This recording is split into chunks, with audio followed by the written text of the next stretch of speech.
Olá, muito boa noite para você. Começa agora o Aparecida Debate, um espaço para discutirmos os principais assuntos do Brasil e do mundo.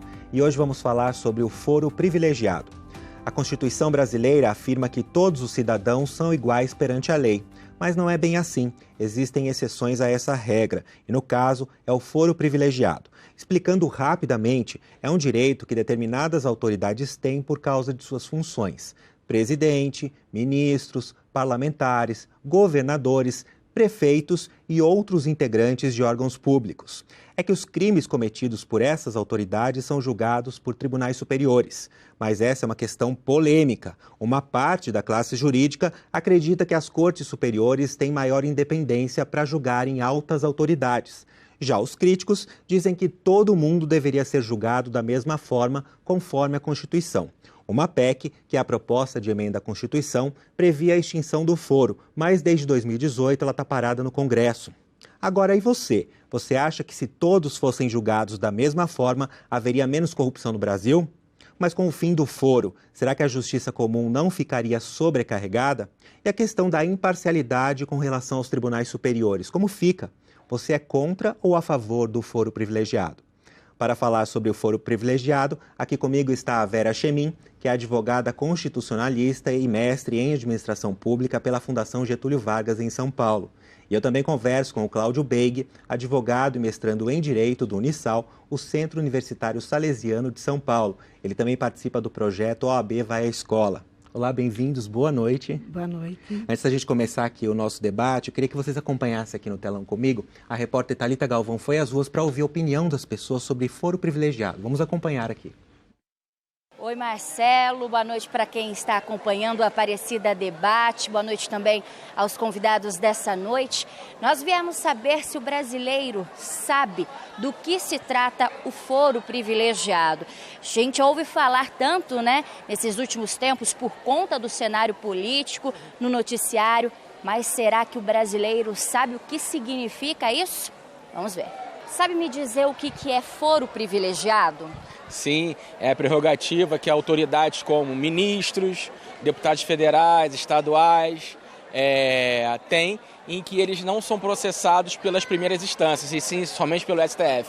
O que você acha disso? Você é a favor? Você é contra? Sou totalmente contra. Do que se trata o foro privilegiado? Não.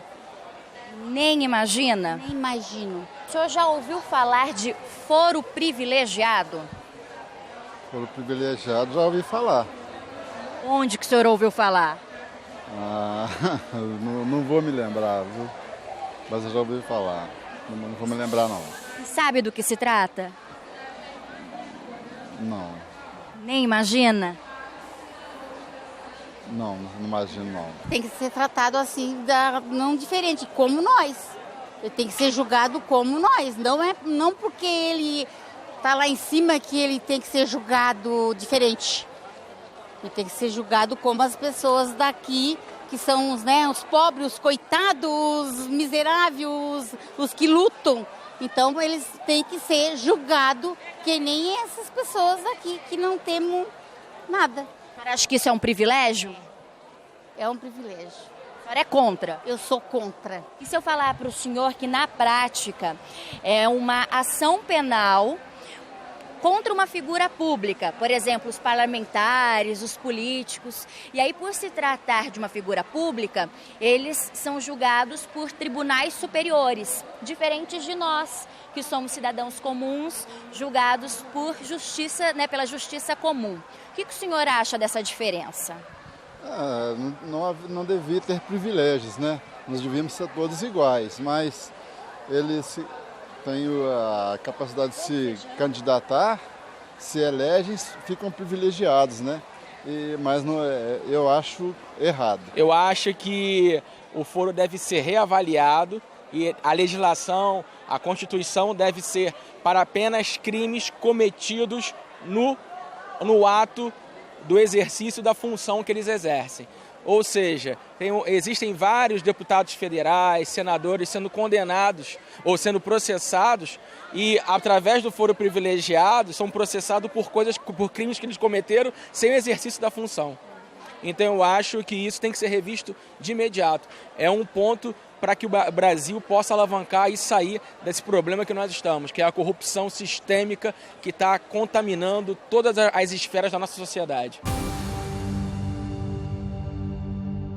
Pois é, então eu quero que a gente comece o nosso debate com a opinião. Vocês falando o que acharam dessas pessoas falando sobre foro privilegiado e se o conceito que esse rapaz deu tá correto. Eu gostei, ele até que é uma pessoa também. Aclarada, viu? Ele é um empresário, ele não é esclarecido. advogado, ele é um empresário. Realmente Ele definiu muito bem, né? Ele é um ponto fora da curva, né? A qualidade de informação do brasileiro médio não é ao tamanho dessa claridade, né, professora? Com certeza. Gostei Com certeza. Não concordo com a opinião dele, mas eu gostei da maneira como ele se expressou em relação... Bom, diferentemente do Cláudio, eu concordo com o que ele colocou, né?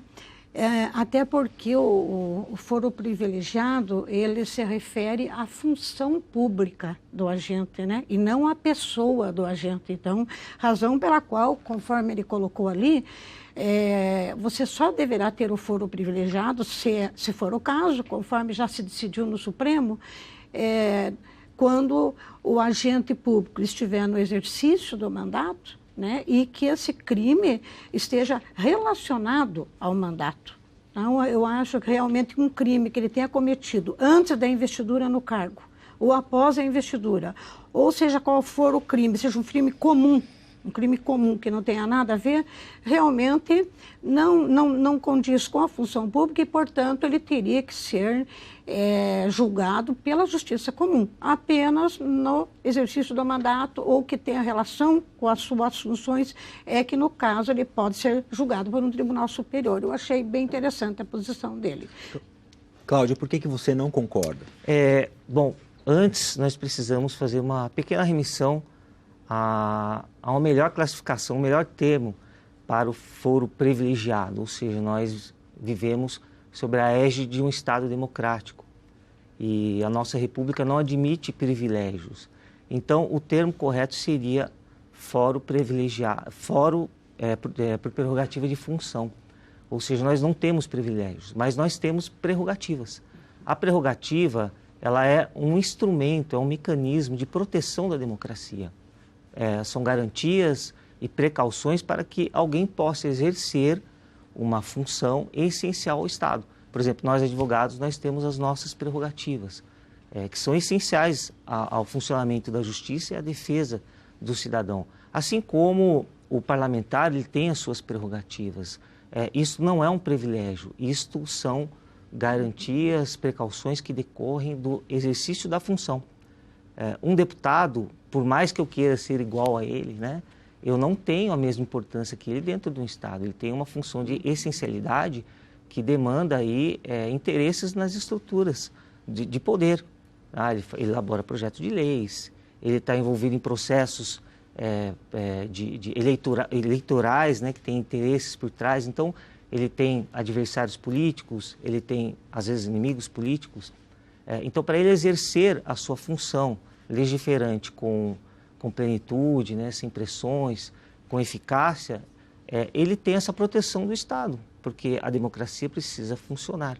Então, ele precisa de prerrogativas. Então, a prerrogativa, ela não é porque tal deputado ou tal senador é mais importante do que eu, mas a função em que ele está é mais importante do que a minha. Mas você não acha que fere o princípio da igualdade? Não fere, porque decorre justamente da lei.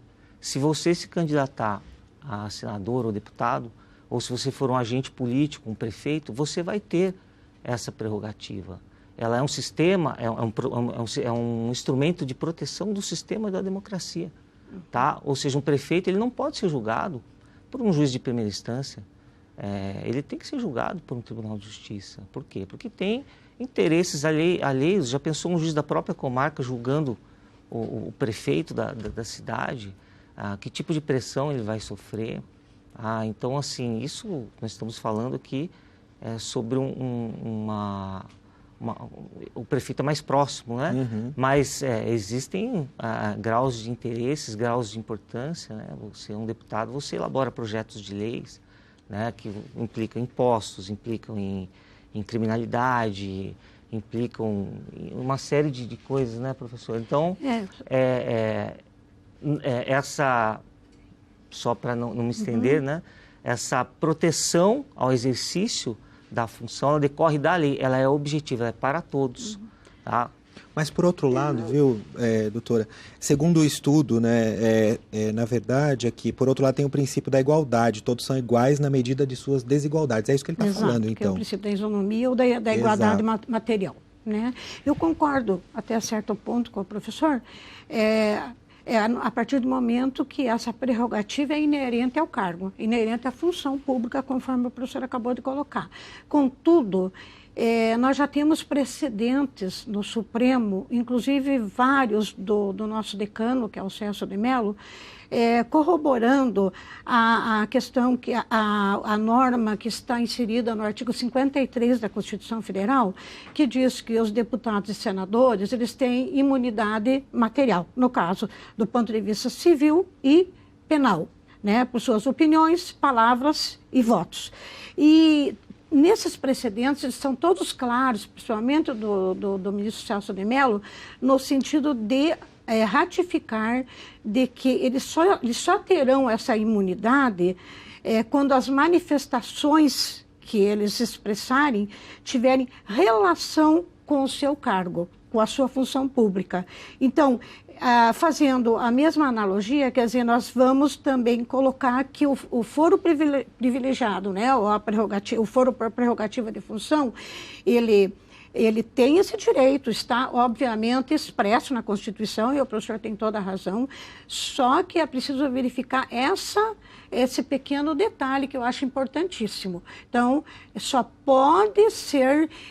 pode ter essa prerrogativa, né, voltando à questão do crime, quando o crime se relacionar ao exercício da função pública e esse crime for cometido durante o exercício do mandato. Porque a partir do momento que ele comete um crime comum, ele sai do Congresso e comete um crime comum lá fora, ele não vai poder ter essa prerrogativa, é apenas um crime comum. Né? E ao mudar de função, de cargo, qual é o julgamento? Se ele era um deputado e virou senador e está sendo acusado durante o mandato de deputado, muda alguma coisa? Transfere-se a competência de acordo com o cargo que ele ocupa. Mas continua valendo, então, o processo durante o mandato enquanto advogado, enquanto deputado. O foro de prerrogativa, sim. Essa a professora lembrou bem, ela decorre, o foro de prerrogativa por função, ela decorre da imunidade parlamentar.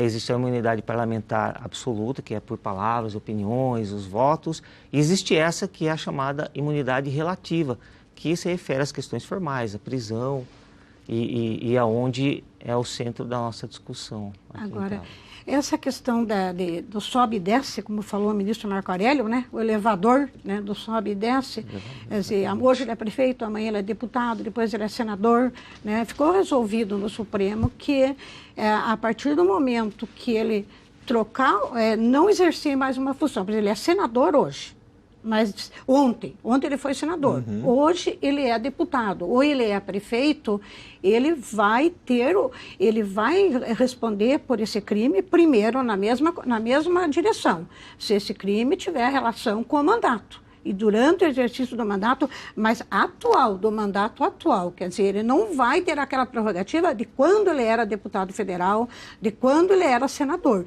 Porque o que foi resolvido no Supremo ficou restrito ao âmbito de parlamentares federais, né?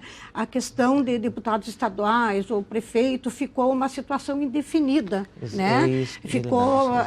Nós teremos ainda que definir como que vai ficar isso aí, uma vez que o Brasil nós temos aí um pacto federativo, é um Estado federativo, e de acordo com o princípio da simetria, pela lógica, teria que ser, né, professor, transferir essa mesma prerrogativa, vamos supor, para deputados estaduais né, para governador, se for o caso, equivalente ao do presidente, e lá prefeito e vereadores. Só que isso não foi definido, o Supremo apenas definiu no âmbito de parlamentares federais, né? É até isso que eu ia perguntar, quais são as dúvidas sobre o foro nos âmbitos estadual e municipal, que vocês tinham acabado de falar.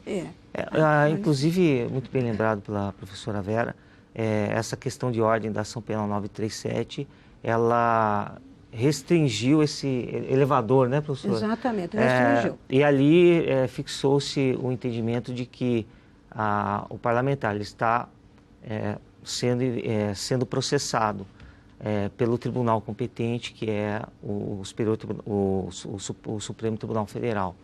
E ele deixa o mandato, fixou-se o entendimento de que se durante o processo já houve a instrução, o que é a instrução?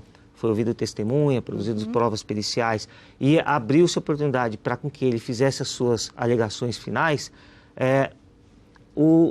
a competência fixaria no tribunal competente e ali se estenderia a ação para com que não houvesse esse elevador de voltar. Que foi agora, a crítica, né, que foi feita. Exatamente. Né? Uhum. E se foi antes... Não pode mais daí. Não pode, daí não ele... pode mais nem após, exatamente. Né?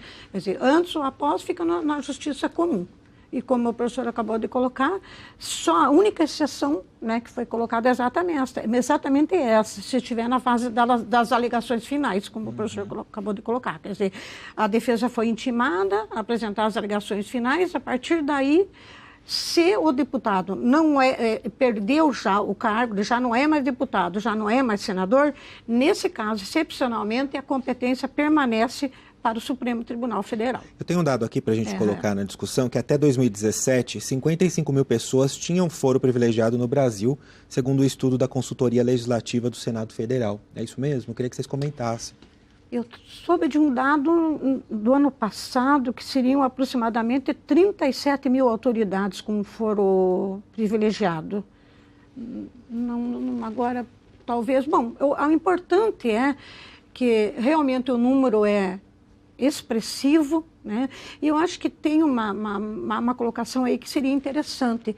Se a gente verificar o histórico das constituições brasileiras, as constituições que vieram até 1969 eram constituições cuja previsão de foro privilegiado não era tão extensa quanto a que nós temos a partir da Constituição de 1988. E com um detalhe curioso, que foi a Constituição de 1969, na época da ditadura militar, que acabou estendendo esse foro para os parlamentares como uma espécie de uma moeda de troca.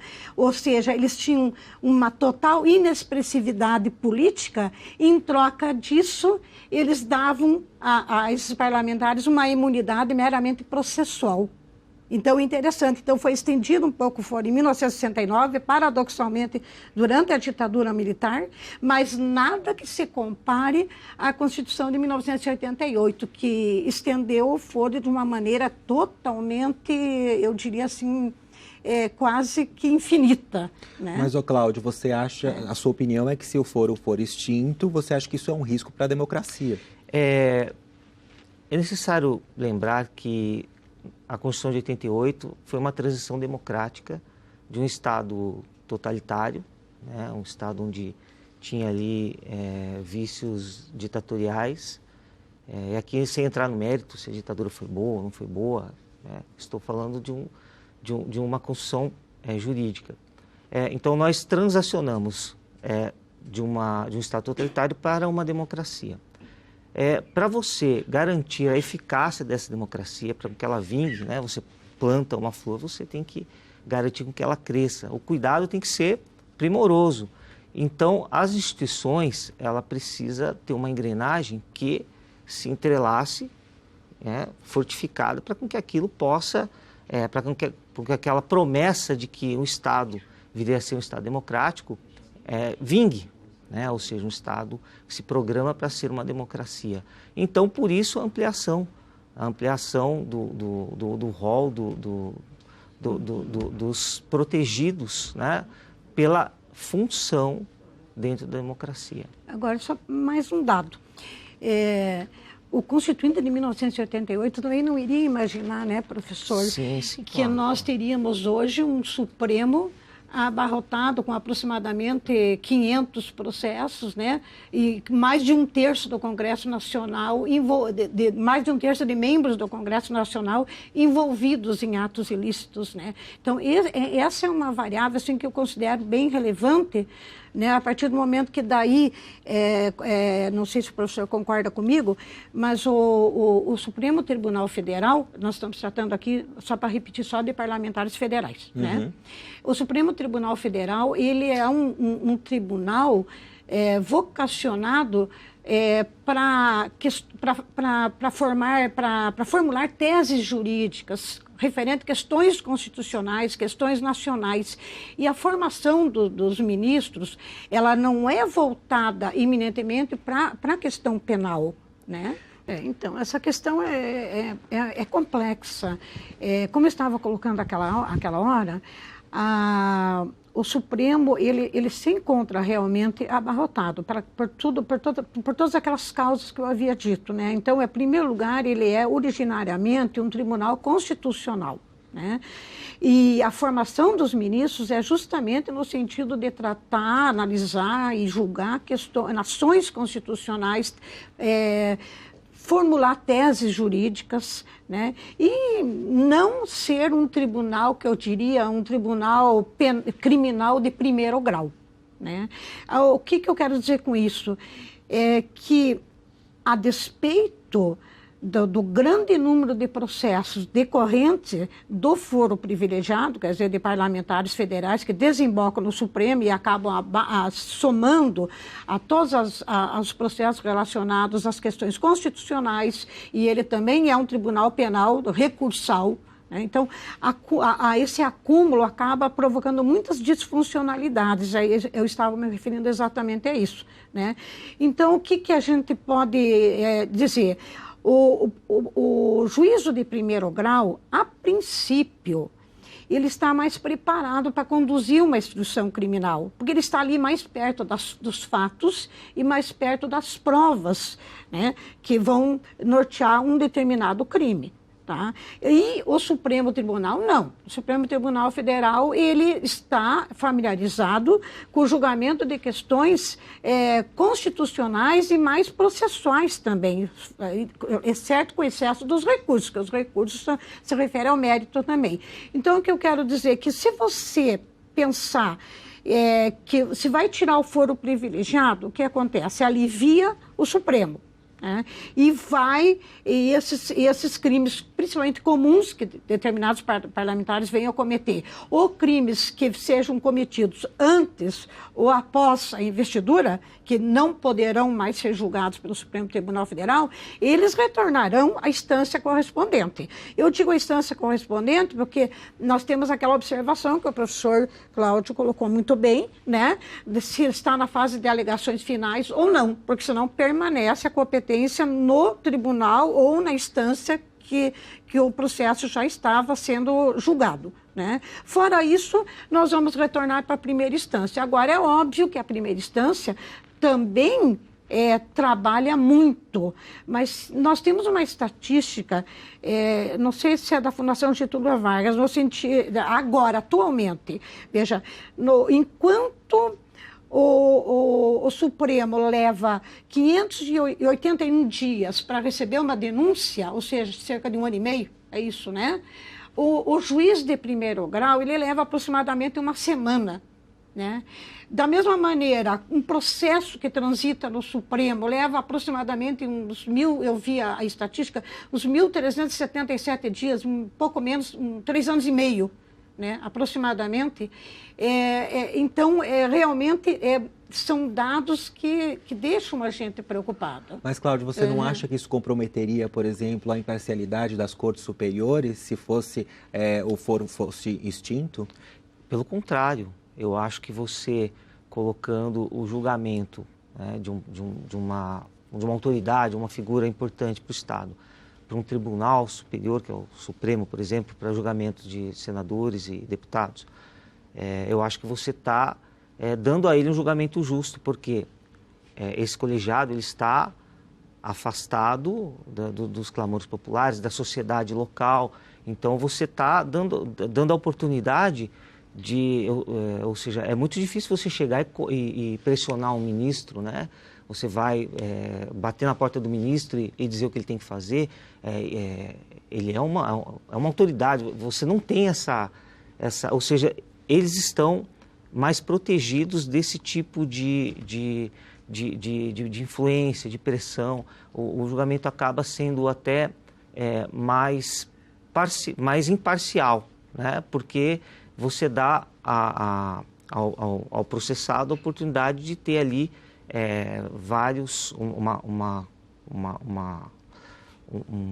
um colegiado que vai poder julgar aí longe dessas pressões. E também a questão do juiz de primeira instância, eu acho que você vai estar sobrecarregando também, tá? Basta nós nos remetermos à racionalidade do pedido da prisão em segunda instância, né? Um dos argumentos é a impunidade, a prescrição. Então você vai jogar para esse sistema processual estrutural, que já está precário, toda mais uma gama de julgamentos que demandariam uma atenção especial. Eu acho que não é o caso, porque... Você concorda, Vera? Nesse ponto eu discordo do professor, né? Eu acho que essa prescrição ocorre proporcionalmente muito mais no âmbito do Supremo Tribunal Federal, justamente por causa desse congestionamento de processo. E também na morosidade, né? Como você falou agora há pouco. Exatamente, provoca a morosidade, né? Prescreve, e aí o que nós temos? Por que prescreve? Nós temos, por que nós temos essa... o que eu quero dizer é o seguinte, esse congestionamento, o que ele pode provocar, né? De um lado, a prescrição, como a gente acabou de colocar, né? E outra causa é justamente a declinação de competência. O que é isso? É justamente o elevador do sobe e desce que o ministro Marcarelli colocou. Ou seja, você é deputado, o teu processo está no Supremo. Dali a pouco você sai, vai para candidato a prefeito, o processo vai atrás, né? Daí você é candidato a prefeito, vai para o Tribunal de Justiça, e assim sucessivamente. E aí eu queria colocar um dado que eu até gostaria que o professor Cláudio se manifestasse, porque ele falou que o primeiro grau pode ser mais parcial, né? O julgamento, né? Eu acredito que, não digo parcial, mas ele vai sofrer uma pressão maior. Imagine um juiz monocrático, singular, com a vara cheia de processos onde ele vai julgar crime de tráfico, furto, roubo, e ainda vai ter que julgar isso na Justiça Estadual, tô falando, mas vamos colocar na Justiça Federal, que seria o foro competente para deputados e senadores. Ele não tem, eu acho que a questão é estrutural. O ministro Gilmar Mendes colocou essa questão no julgamento. Eu me lembro, colocou sim. E acho que ele foi muito feliz nessa observação, ele foi muito pertinente. Eu acho que você vai estar simplesmente mudando de problema, ele até falou em solucionismo, né? Ou seja, você vai, salvacionismo, né? Isso não é o salvacionismo, né? Ele pontuou muito bem, a questão é estrutural. A questão, em vez de você estruturar o judiciário, você está alterando as leis e extinguindo direitos fundamentais. Isto que é o preocupante. Mas agora tem um problema aí, né? Veja, o próprio Supremo também, na sequência, não sei se vocês lembram, já definiu também que qualquer ato de improbidade administrativa terá que ser obrigatoriamente julgado na primeira instância. Razão pela qual o próprio ministro Gilmar Mendes também reclamou nessa mesma direção aí. Então, veja, de um lado essa questão, então o seu deputado, o senador, comete um ato de improbidade e agora vai obrigatoriamente para a primeira instância. Então, é um ponto de interrogação aí com relação ao que o professor Cláudio colocou, né? Por outro lado, eu queria colocar só mais um detalhezinho que eu acho que é importante, que é o seguinte: eu acho que o Poder Legislativo atualmente ele já vem vindo muito fragilizado. Por razões óbvias, envolvimento da maioria dos seus membros em atos ilícitos, né? O que causou uma grande descredibilidade perante a opinião pública. Então, a partir do momento que eles se fragilizam, e por outro lado, no momento que nós estamos agora de grande polarização, então há uma divisão no próprio Legislativo e, na minha opinião, uma divisão clara no Supremo. Tá? Então, o que acontece? Essa divisão no legislativo, quando nunca eles chegam a um consenso com relação ao que a gente chama de questões internas, que eles mesmos deveriam resolver, que a gente chama interna corporis, né? Não resolve, e aí um determinado partido vai lá, ajuiza uma ação no Supremo e o Supremo tem que resolver. Amanhã acontece a mesma coisa e assim indefinidamente. Não sei se o professor concorda comigo. O que está acontecendo? Na minha opinião, uma judicialização da política muito grande. E aí, consequentemente, o Supremo também não está preparado para resolver questões de natureza política. Não está preparado para isso. E o que inevitavelmente acontece, na minha opinião? Uma politização da justiça. E aí que eu quero desembocar no que o professor, quero saber a opinião do professor Cláudio, no sentido de que, a partir do momento que eu parto do pressuposto que há uma politização da justiça lá em cima, no Supremo, né, nós não podemos dizer da mesma maneira que as pressões seriam iguais, tanto na primeira instância quanto no Supremo. E aí, complementando, as pessoas acham que têm a impressão de que foro privilegiado é uma questão de impunidade. Isso não acaba também estimulando outros crimes?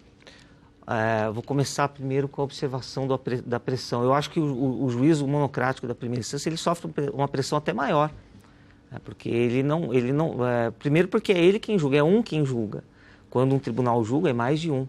Então você não vai fazer pressão em cima de um, você vai fazer pressão em cima de pelo menos mais 3. Da corte. Então, exatamente. Então você acaba dificultando a pressão. Eu acho que a pressão para o juiz monocrático é grande. Imagine ele julgando, hoje nós estamos num flagrante aí, as questões políticas estão quentes, né, professor? Tá então, isso está influenciando muito nas decisões jurídicas. Então, imagine um juiz de primeira instância que pegue aí, ou o partido A e o partido B, né? O parente do partido A ou o parente do partido B. Se ele decidir a favor, ele vai sofrer pressão do outro lado. Se ele decidir contra, ele vai sofrer pressão do outro lado. Então, eu acho que você, elevando esse julgamento, você retira um pouco essa pressão. Vai ter? Óbvio que vai ter. Mas e essa questão da impunidade? Porque a impunidade dos políticos acabam estimulando o crime comum, na opinião das pessoas. Por isso que elas são contra, a maioria é contra o foro privilegiado. Olha, eu acho que você precisa estruturar o judiciário. Acho que você não pode mudar as regras do jogo, você tem que manter as regras do jogo.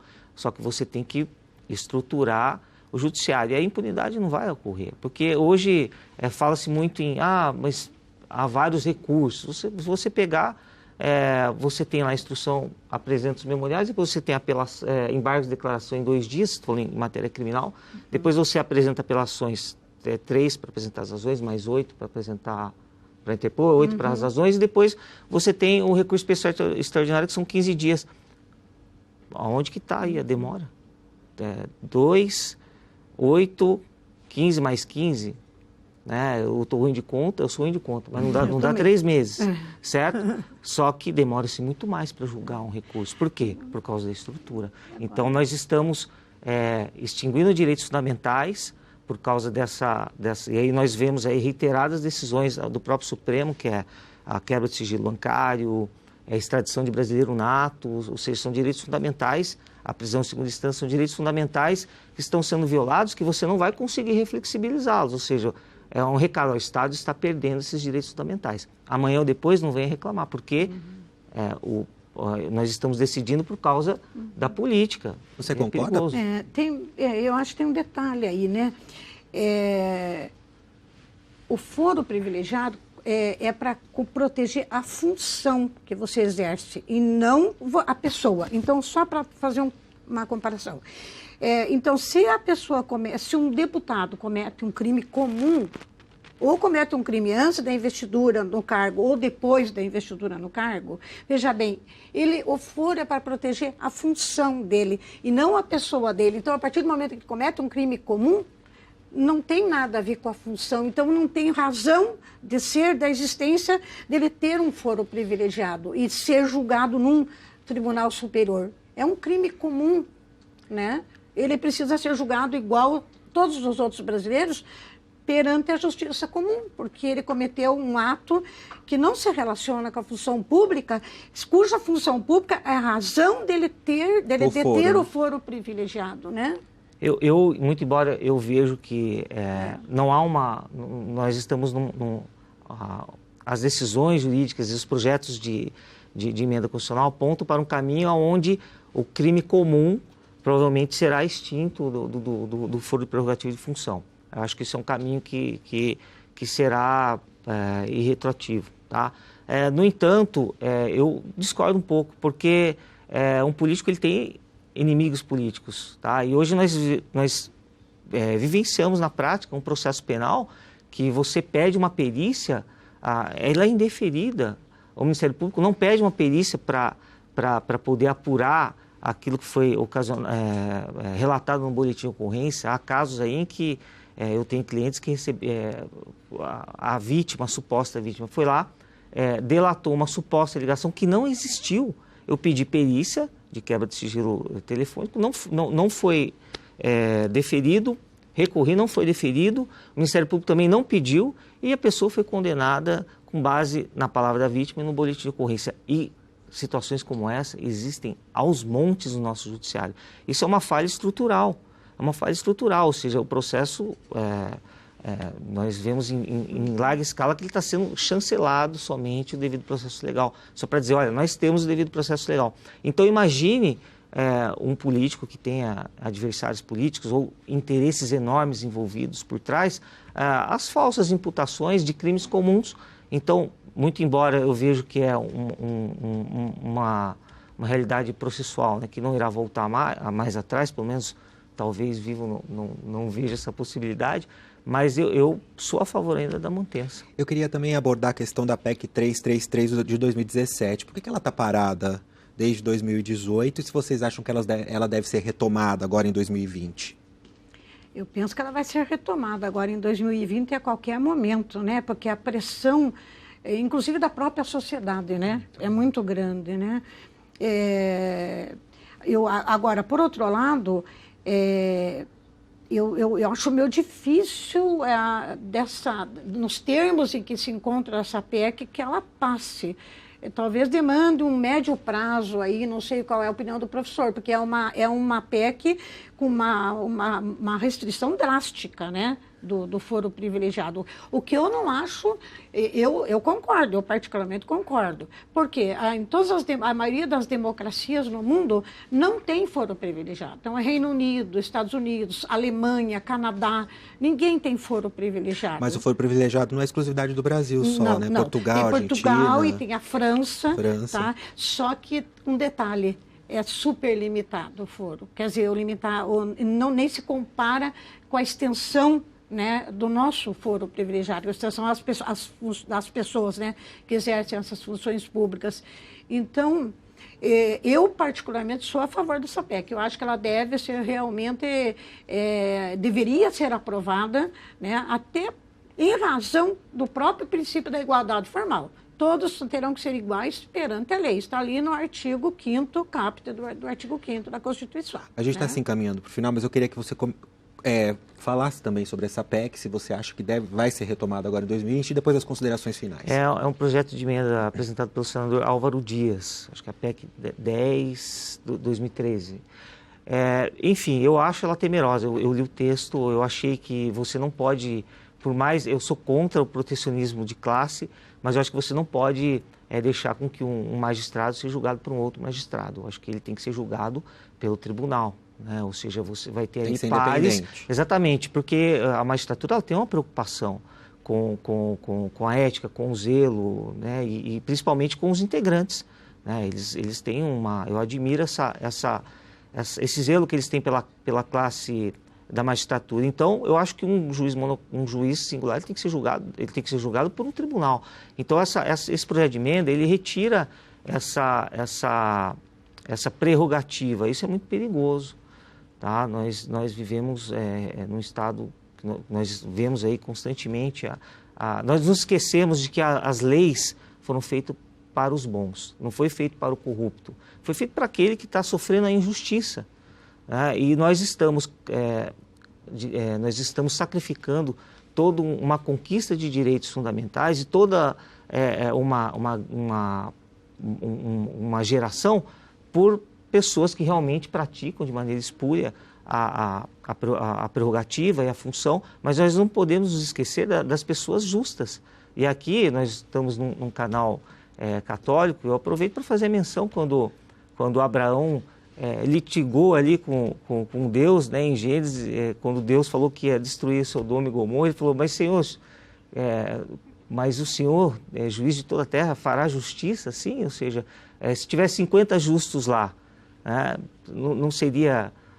o Senhor salvaria? Daí Deus fala, não, se tivesse 50 justos eu salvaria. E ele vai descendo, né, até que ele chega no número de 10, ou seja, acho que nós temos que olhar para as questões constitucionais dessa maneira, nós temos que continuar protegendo aqueles que sofrerão injustiças. Rapidamente, considerações finais, já que a senhora então, eu penso a favor da PEC. A nossa Constituição, ela, por natureza, ela é rígida.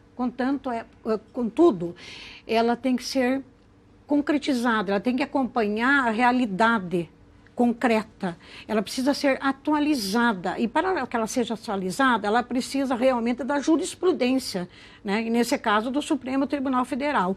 Então, a partir do momento que o Supremo Tribunal Federal percebe que aquela orientação de jurisprudência que ele vinha aplicando até então está tendo consequências negativas, né, especialmente perante a sociedade, demanda uma mudança, tá, cujo objetivo é a sociedade está evoluindo e o direito precisa olhar para essa sociedade e acompanhar essa evolução. Então, eu penso que essa questão do foro privilegiado, desde que seja conduzida de uma forma equilibrada no Congresso, né, de repente não precisa ser, conforme o professor Cláudio falou, né, de acordo com essa proposta do Álvaro Dias, mas ela precisa ser levada à frente porque nós precisamos evoluir, o direito precisa evoluir de acordo com os princípios, com os valores da sociedade. Infelizmente, nosso tempo está chegando ao fim. Okay. Eu quero agradecer muito a Vera Chemin, que é advogada constitucionalista e mestre em administração pública pela Fundação Getúlio Vargas em São Paulo. E muito obrigado também ao Cláudio Leig, advogado e mestrando em Direito do Unisal, o Centro Universitário Salesiano de São Paulo. E ele também participa do projeto OAB Vai à Escola. E se você quiser rever esse programa, acesse o canal da TV Aparecida no YouTube, use a hashtag Aparecida Debate para deixar sua sugestão, crítica ou elogio na nossa página. O Aparecida Debate hoje fica por aqui. Uma boa noite para você. A gente se vê na semana que vem. Tchau.